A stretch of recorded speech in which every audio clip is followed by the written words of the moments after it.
Okay, guys, here's a little overview video for day 24. Again, always start with this top sheet here that gives you everything that you need to do. It's a great checklist. And then I'm going to click through each assignment individually. The reading assignment is titled The Science Project because the article is about a science project. So don't let that confuse you. This is today's reading. You're going to read this passage, which I will do in a separate video, and then answer the questions that follow. And that will be it for reading today. We have a multi-digit addition and subtraction lesson that is a Google form. I may go through and read some of the word problems. This one should be pretty simple.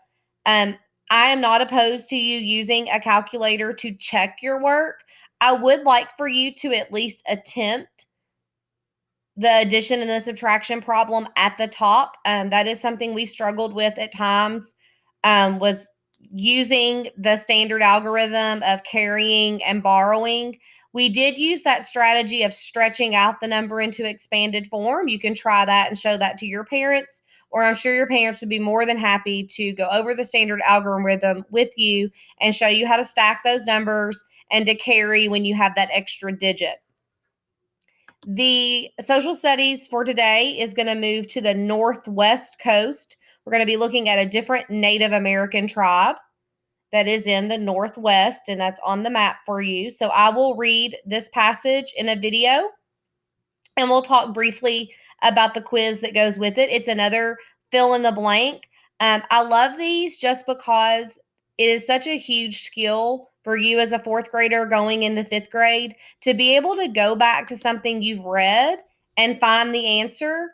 And then for this purpose, I am okay with you copying and pasting your answer in there. As you get older, we will teach you how to paraphrase and summarize information into your own words, but copying and pasting is not inappropriate for you to be doing. So don't worry about that. If you want to put it in your own words, that's great.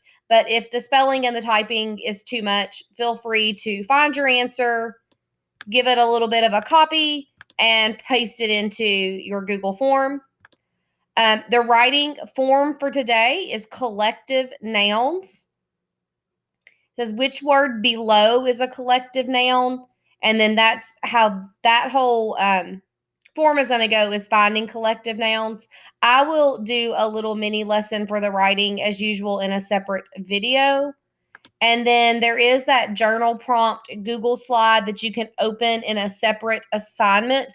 I love this Google slide because my daughter does this anytime she warms up for dance class. They flap their legs like a butterfly and then they fly around and talk about where they're flying. So what would you do if you could be a butterfly for one day? So you're going to talk about where you would fly. And Everly's so cute. She usually goes to Disney World. So you're a butterfly. You can fly wherever you want.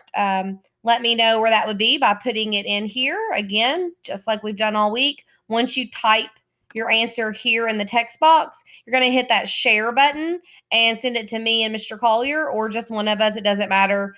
We see it either way.